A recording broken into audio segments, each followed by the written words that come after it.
Assalamualaikum warahmatullahi wabarakatuh.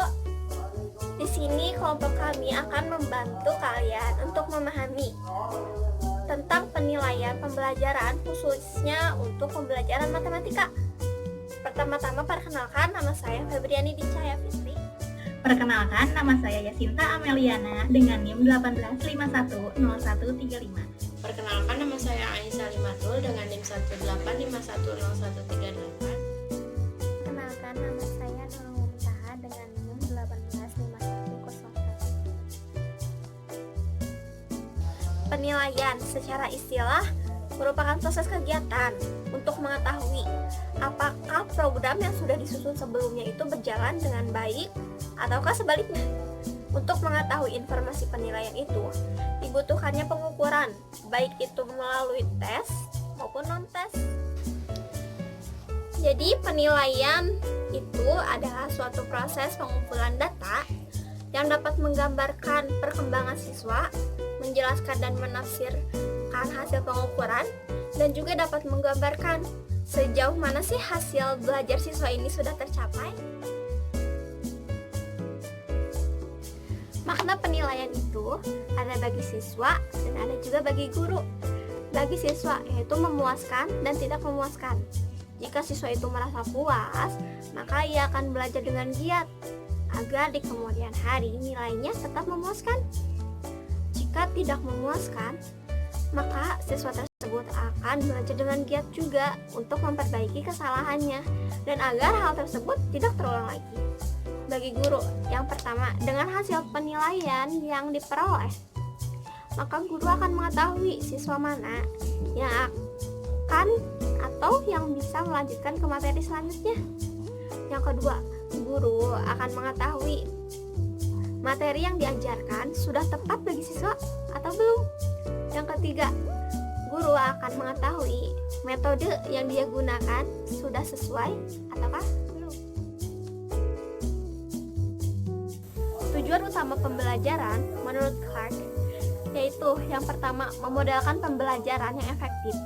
Yang kedua, memonitor perkembangan kemampuan siswa. Dan yang terakhir yaitu menginformasikan tindakan yang diperlukan dalam pembelajaran.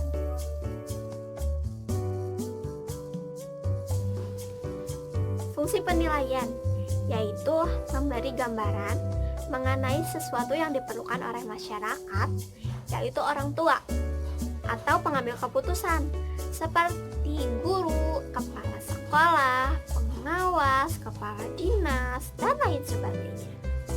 Gambaran itu dapat berupa tes, non-tes, pengamatan, dan lain-lain.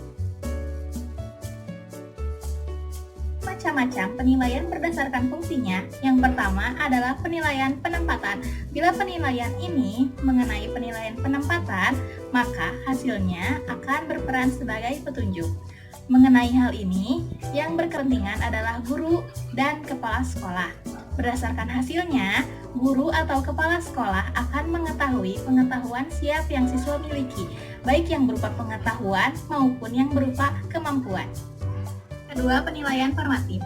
Bila penilaian yang dilakukan itu merupakan penilaian formatif, maka penilaian itu merupakan penilaian yang terus-menerus untuk memonitor keberhasilan siswa belajar selama pengajaran berjalan. Jadi, fungsinya adalah sebagai umpan balik bagi guru dan siswa itu sendiri mengenai keberhasilan atau kegagalan siswa dalam belajar. Ketiga adalah penilaian diagnostik. Bila penilaian yang dilakukan adalah penilaian diagnostik, maka penilaian itu mengandung pengungkapan kesukaran permanen dalam siswa yang tidak bisa terpecahkan oleh tes formatifnya. Kesukaran belajarnya mungkin menyangkut faktor non-akademik seperti faktor psikologis atau faktor sosial. Yang keempat adalah penilaian sumatif. Bila penilaian yang dilakukan adalah penilaian sumatif, maka perannya adalah untuk melihat apakah tujuan pembelajaran sudah tercapai atau belum. Pencapaian tujuan pengajaran oleh siswa adalah sebagai hasil belajar yang diharapkan.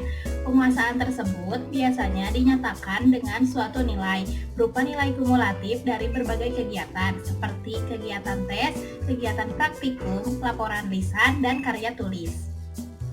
Adalah standar penilaian. penilaian hasil belajar peserta didik pada jenjang pendidikan dasar dan menengah dilaksanakan berdasarkan standar penilaian pendidikan yang berlaku secara nasional sesuai dengan Peraturan Menteri Pendidikan Nasional Nomor 20 Tahun 2007. Selanjutnya adalah komponen standar penilaian pendidikan. Yang pertama ialah pengertian. Pengertian standar penilaian pendidikan adalah standar nasional pendidikan yang berkaitan dengan mekanisme, prosedur, dan instrumen penilaian hasil belajar peserta didik yang mencakup ulangan harian, ulangan tengah semester atau UTS, ulangan kenaikan kelas atau UKK, ulangan akhir semester, dan kriteria ketuntasan minimal atau KKM. Kedua adalah prinsip penilaian. Penilaian hasil belajar peserta didik pada jenjang pendidikan dasar dan menengah didasarkan pada beberapa prinsip, diantaranya yang pertama adalah sahih. Berarti penilaian didasarkan pada data yang mencerminkan kemampuan yang diukur. Yang kedua, objektif. Berarti penilaian didasarkan pada prosedur dan kriteria yang jelas, tidak dipengaruhi subjektivitas penilai. Yang ketiga, adil. Adil berarti penilaian tidak menguntungkan atau merugikan peserta didik karena kebutuhan khusus serta perbedaan latar belakang agama, suku, budaya, adat istiadat, atau status sosial, ekonomi, dan gender. Empat adalah terpadu. Berarti penilaian oleh pendidik merupakan salah satu komponen yang tidak terpisahkan dari kegiatan pembelajaran. Yang kelima adalah terbuka. Berarti prosedur penilaian, kriteria penilaian, dan dasar pengambilan keputusan dapat diketahui oleh pihak yang berkepentingan. Yang keenam, menyeluruh dan berkesinambungan. Berarti penilaian oleh pendidik mencakup semua aspek kompetensi dengan menggunakan berbagai teknik penilaian yang sesuai untuk memantau perkembangan kemampuan peserta didik. 7. Sistematis. Berarti penilaian dilakukan secara berencana dan bertahap dengan mengikuti langkah-langkah baku. Yang ke-8, beracuan kriteria. Berarti penilaian didasarkan pada ukuran pencapaian kompetensi yang ditetapkan. Yang terakhir atau yang ke-9, akuntabel. Berarti penilaian dapat dipertanggungjawabkan baik dari segi teknik, prosedur maupun hasilnya.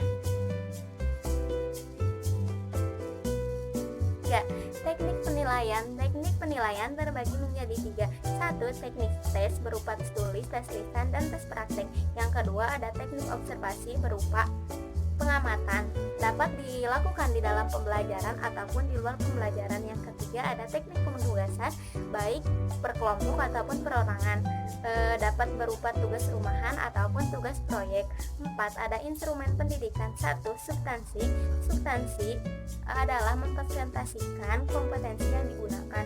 2. Ada konstruksi adalah memenuhi persyaratan teknis sesuai dengan bentuk instrumen yang digunakan. Yang ketiga ada bahasa, menggunakan bahasa yang baik dan benar serta komunikatif sesuai dengan taraf perkembangan peserta didik. 5. Mekanisme dan prosedur penilaian. 1.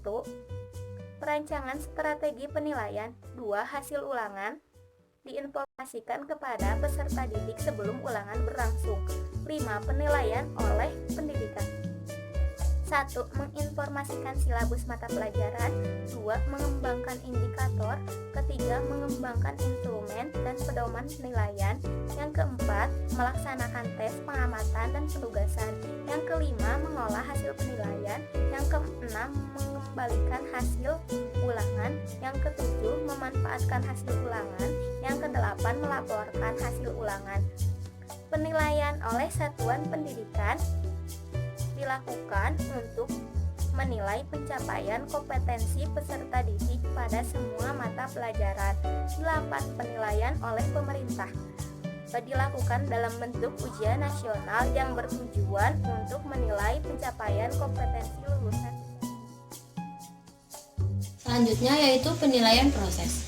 Dalam kegiatan pembelajaran, minimal ada 2 hal yang dapat dinilai, yaitu keberhasilan siswa belajar dan keberhasilan guru mengajar. Dari kedua hal itu, yang dapat dinilai adalah produk dan prosesnya. Produk yang dinilai ialah hasil belajar siswa dan hasil pengajar guru melalui prestasi belajar siswa.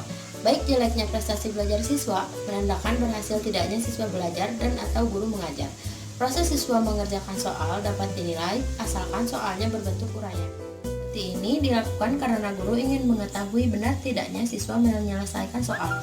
Logisnya siswa berpikir, runtunnya langkah-langkah yang siswa tulis dalam menyelesaikan soal, dan sebagainya. Penilaian proses model ini sudah sejak lama diketahui dan dilaksanakan. Penilaian proses model kedua yaitu penilaian proses kegiatan pembelajaran yang terjadi di ruangan kelas, seperti partisipasi guru dan siswa, interaksi antara guru dan siswa, suasana pembelajaran di dalam kelas, mutu pembelajaran, dan sebagainya. Terdapat berbagai cara bagaimana penilaian proses model kedua dapat dilakukan. Pertama, dengan menggunakan lembaran observasi baik untuk menilai siswa, guru maupun untuk menilai keduanya. Kedua, dapat dilakukan dengan meneliti interaksi yang terjadi di ruangan kelas selama pembelajaran berlangsung.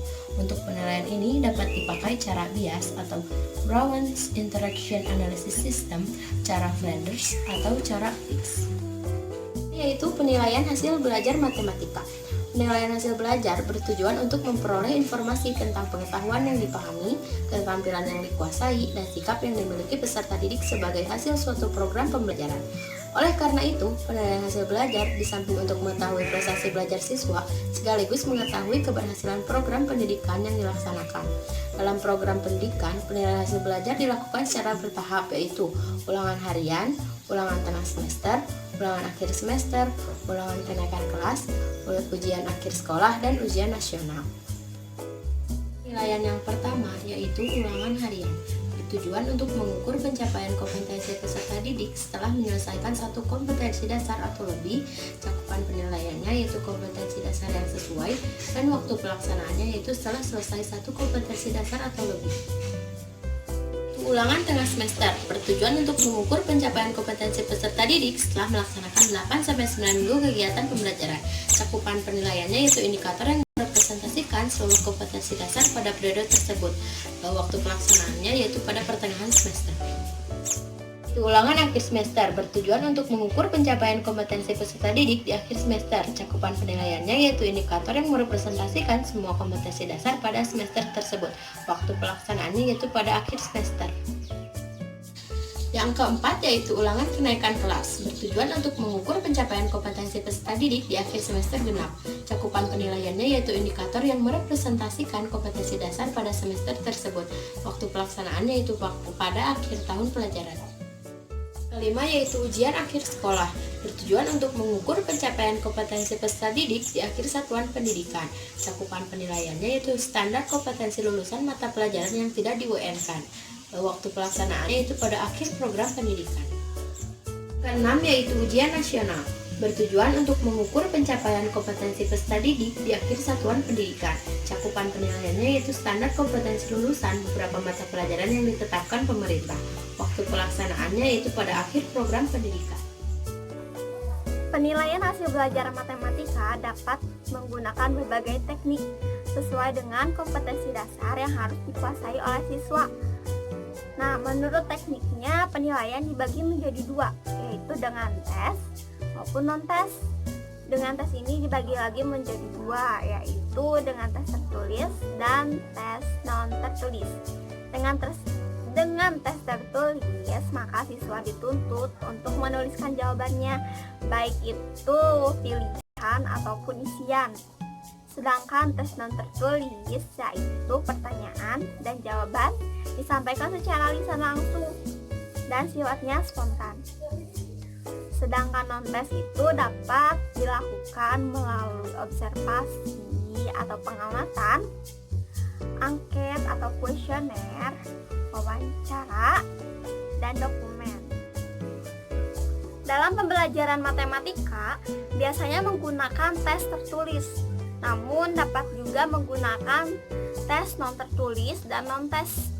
Namun penggunaan dua teknik ini harus mempertimbangkan siswa itu sendiri dan mempertimbangkan kesesuaiannya dengan aspek-aspek yang terkandung dalam kompetensi dasar yang harus dikuasai oleh siswa. Sekian dari kami, mohon maaf bila ada kesalahan kata ataupun lainnya. Wassalamualaikum warahmatullahi wabarakatuh.